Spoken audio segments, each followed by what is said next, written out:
Hi guys, welcome to this episode of how to use majorly the basic settings, just basic utilities of OBS application, OBS Studio.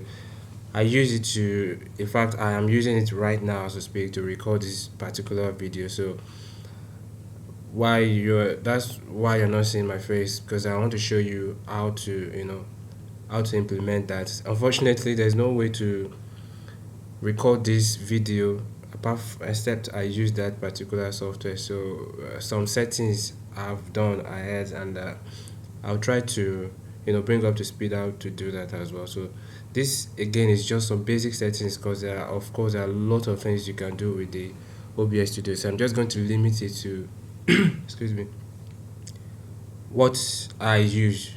If you need more knowledge about how to use it for further applications or further usage, you can search for more information on the internet.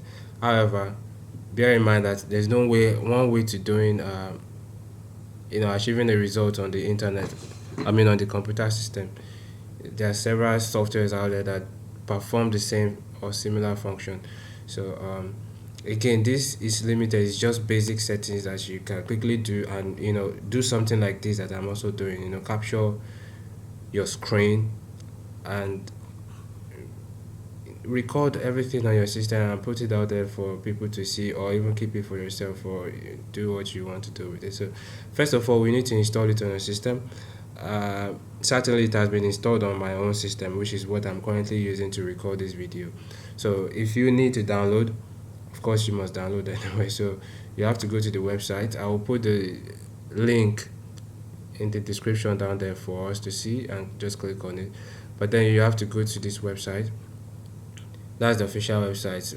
Having in mind that the software, in fact, all software that I'll be doing on this channel are free of charge. If they are otherwise, I will let you know. So this one also is free of charge. obsproject.com/download.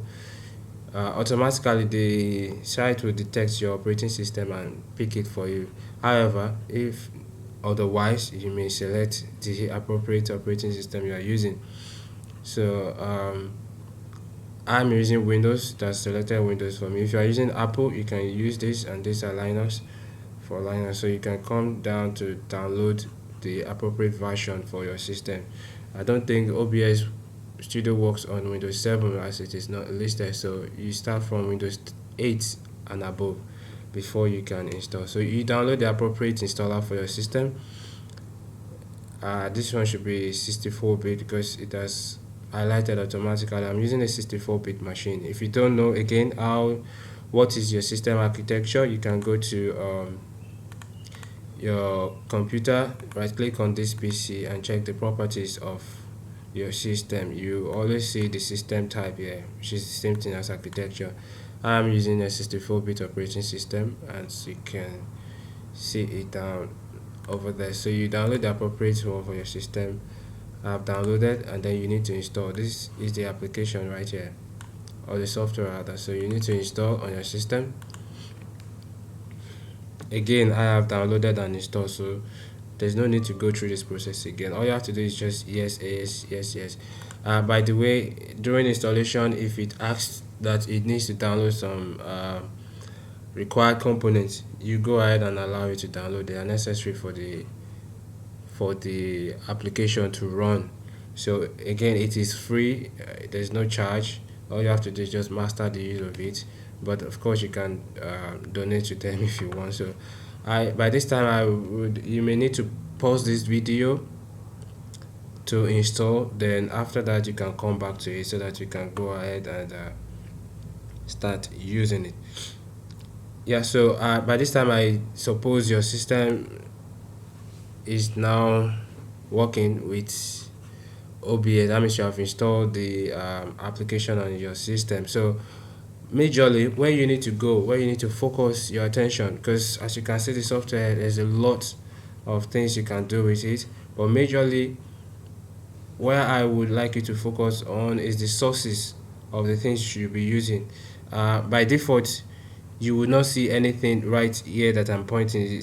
Look at my mouse here. There shouldn't be anything if you are just installing, or if you just install rather to your system. But because I need this to uh, record this particular video, and there's no other way to do that, I have used or added some sources which I'm currently using to record the video. I have the audio input device, and I have my screen capture. This is the screen capture here. It is capturing what you are seeing right now, and this one is capturing my voice. So as a demonstration, I would like to add integrate my video camera, the one installed, I mean webcam, on my system, so that you see that you can add so many other things. So what you need to do is come to this add button right here, select it, and you can see the list of things that you can add to the source. For instance, you can add another audio input device. If your system is having another input audio input device, you can select them. You can add the browser color scheme. So what I want to add right now is my video capture device. That is my webcam. So that when I do that, you see, select on it, you can give it a name. I will put my webcam here. I'll just type webcam, then I'll click on OK. Ta-da! Hello. So this is the webcam here. Then you can make some settings to it, you can adjust, but I would always go with the default settings. So I'll click on OK, and as you can see now, you can adjust this thing.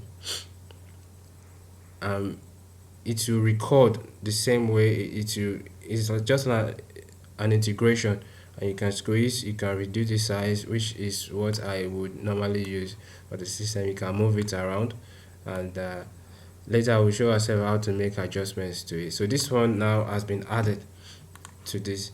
Basically, these are the only settings that I use to record my sessions. So I can minimize this one now, and you can continue to see my face and what other things I'll be doing on the system. So basically, that is it. But then if you have some other adjustments you want to do, say for instance this screen capture, you don't want some items to show on your screen, that means you need to apply filter to this one. How do you apply filter to sources? Just on that particular source. For the demonstration of this, I don't want you to be seeing right now, I don't want you to see my taskbar. That means these items here, I don't want you to see it again. I want to limit you to just a particular size of the screen that I want to capture for you. So that is done by filtering. So on that particular source, you right click on it and go to filters. Yeah, I'm on filter now. My screen is a little bit small for the laptop, so I'm reduce it to see the close button after I made and then to see what you can add as a filter for the screen capture. This is still the screen capture you are seeing. So I'll click on this add button to add a filter. There are so many things you can add. There are so many filters, color key, crop pad, and so many things like that. So where I'm going is scaling and aspect ratio. You can give it a name. I'll just say scaling, and then I'll OK it. Then I can give it some settings of area.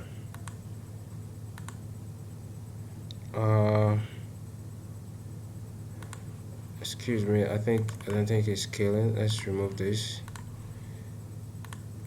The actual, oh sorry, it's crop.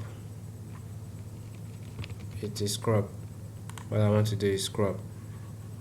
So it's crop, not the other, not scaling. So I've added a filter. I've added the crop filter, so I can select exactly where I want the screen to capture on for my system. So for instance, now I said I don't want you to see the taskbar, which is currently showing here, so I can move the bottom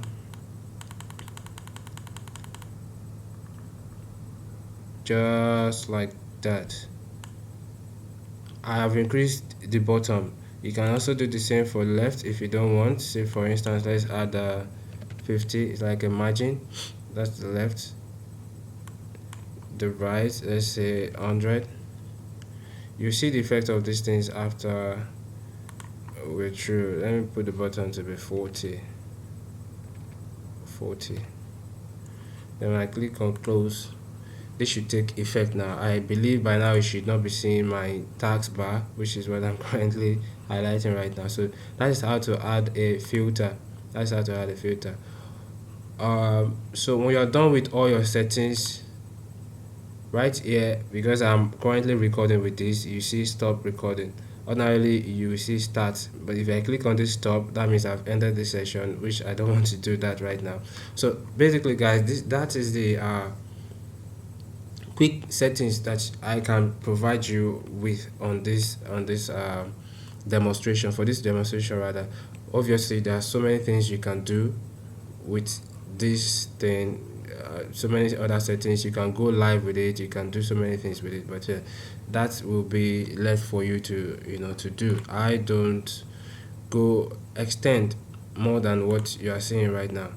So but if you need more information about how to use the OBS Studio, you can go ahead to search for more information. But basically, for now, you can record your screen, you can record your audio, as well as integrate your web cameras. But if you need more than that, I suggest that you go for more information on the internet. So I'm going to remove the filter for the screen, so you can see again how to just right click and remove.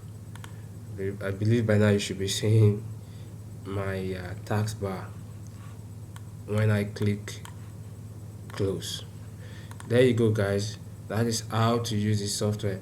If you enjoy this information, if it's useful for you in any way, please give a thumbs up and subscribe to the channel when so that you'll be notified, and click the notification button so you'll be notified when a new video drops. And if you have any comments or suggestions rather, please do not hesitate to put it right there in the comment section. Again, after this you can see this is a raw video, there's no editing of anything whatsoever. So after this, I'm going to put the link to download the software in the comment section there, or in the description rather, so that you can download the software and go ahead to use it. So again, do not forget to share to somebody who may also need this information out there. So thank you guys for watching, and I'll see you on another video. Bye bye.